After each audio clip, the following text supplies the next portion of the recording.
नमस्कार प्यारे विद्यार्थियों, मेरा नाम राधेश्याम बैरवा है। मैं प्रवक्ता केमिकल के पद पर राजकीय पॉलिटेक्निक महाविद्यालय कोटा में कार्यरत हूँ। आज हम द्वितीय वर्ष का subject chemical process calculations code संख्या CH 203 का topic total and component balance, ये तीसरे चैप्टर का टॉपिक है। इससे पहले हमने जो है इस चैप्टर में की कंपोनेंट बेसिस ऑफ कैलकुलेशन का अध्ययन किया है। आज हम जो है topic number 3.3 total and component balance, कुल द्रव्यमान संतुलन एवं अवयव द्रव्यमान संतुलन का अध्ययन करेंगे। कुल द्रव्यमान संतुलन का संबंध प्रोसेस में शामिल कुल द्रव्यमान से है एवं अवयव संतुलन अलग अलग रासायनिक यौगिक या परमाणुओं स्पीशीज के बीच मात्रात्मक संबंध स्थापित करता है। द्रव्यमान संतुलन द्रव्यमान या मोल के आधार पर लिखा जा सकता है, जैसे किलोग्राम या किलोमोल, ग्राम या ग्राम मोल, पाउंड या पाउंड मोल के आधार पर लिखा जा सकता है। सामान्य द्रव्यमान संतुलन निम्नानुसार हम लिख सकते हैं। Material accumulation in system is equal to material in system minus material out from system plus material generated in system minus material consumed in system। निकाय में द्रव्यमान संग्रहण बराबर निकाय में प्रवेश द्रव्यमान माइनस निकाय से द्रव्यमान निकास प्लस निकाय में उत्पन्न द्रव्यमान माइनस निकाय में द्रव्यमान खपत। जब कुल द्रव्यमान संतुलन द्रव्यमान के आधार पर लिखा जाता है तो कंजप्शन एवं जो है खपत वाली टर्म शून्य हो जाती है, चाहे रासायनिक अभिक्रिया हो रही हो या नहीं।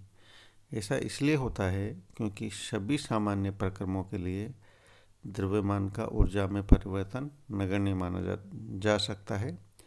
द्रव्यमान संरक्षण का नियम यूनिवर्सल रूप से जो है ट्रू है। अब सामान्य द्रव्यमान संतुलन हम जो है निम्नानुसार लिख सकते हैं। Material in system minus material out from system is equal to material accumulation. निकाय में द्रव्यमान प्रवेश माइनस निकाय से द्रव्यमान निकास बराबर निकाय में द्रव्यमान संग्रहण। बिना अभिक्रिया के अवयव संतुलन द्रव्यमान के अनुसार लिखे जाते हैं और अभिक्रिया के साथ जो है द्रव्यमान संतुलन वो मोल के अनुसार लिखे जाते हैं। अब हम एक जो है उदाहरण कंसीडर करते हैं, जैसे इवोपरेटर्स, वाष्पन का उदाहरण कंसीडर करते हैं। इवोपरेटर में डाइल्यूट सॉल्यूशन को कंसंट्रेट बनाया जाता है, जो उसमें द्रव पार्ट है उसको वेपोराइज करके।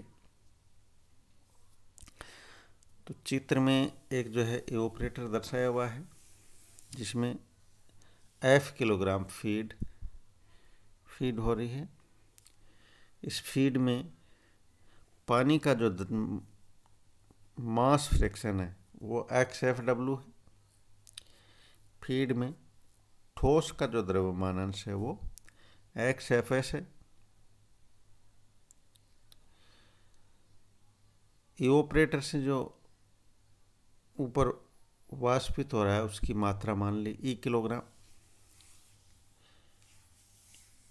इवोपरेटेड में XEW वाष्पित पानी का द्रव्यमान अंश है। XES वाष्पित ठोस का द्रव्यमान अंश है। हम जानते ठोस जो है वेपोराइज नहीं होता, तो ये XES बराबर 0 आएगा। कुल जो वेपोराइज होता है पानी होता है, इसलिए XEW बराबर 1 आएगा। बाहर आने वाली धारा में मान लिया जो है कंसनट्रेटेड सॉल्यूशन हमें मिलता है P किलोग्राम, XPW जो है बाहर आने वाली धारा में पानी का द्रव्यमान अंश है, XPS बाहर आने वाली धारा में ठोस का द्रव्यमान अंश है।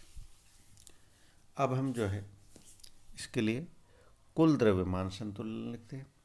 कुल द्रव्यमान संतुलन लिखने के लिए कुल द्रव्यमान इन बराबर कुल द्रव्यमान आउट, क्योंकि एक्युमुलेशन हो ही नहीं रहा यहाँ कहीं, तो कुल द्रव्यमान इन हो रहा है F वाली धारा से, F किलोग्राम। कुल द्रव्यमान बाहर जा रहा है दो उदाहरणों से, एक तो वाष्पित होने वाला जा रहा है, दूसरा प्रोडक्ट जो मिल रहा है कंसंट्रेटेड।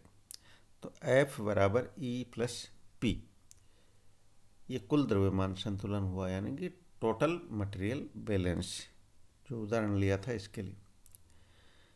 दूसरा हम जो है पानी या ठोस किसी के लिए भी एक अवयव के लिए जो है कर सकते हैं। हम यहाँ पर जैसे पानी को लेते हैं, फीड से जो अंदर जाने वाला इवोपरेटर में पानी की मात्रा बराबर XFW गुणा F। फिर पानी की इवोपरेट होने वाली मात्रा XEW गुणा E। पानी की प्रोडक्ट में जाने वाली मात्रा बराबर XPS गुणा P। अब इसको जो है इन और आउट को बराबर लिख देते हैं। XFWF बराबर XEWE प्लस XPWP। इनसे एक और दो समीकरण है प्राप्त हुई, जो हमें टोटल मटेरियल बैलेंस के लिए समीकरण नंबर 1 और पानी के लिए समीकरण नंबर 2।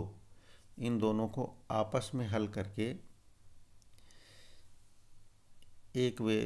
दो वेरिएबल के मान ज्ञात नहीं होने पर हम जो है पता कर सकते हैं। धन्यवाद।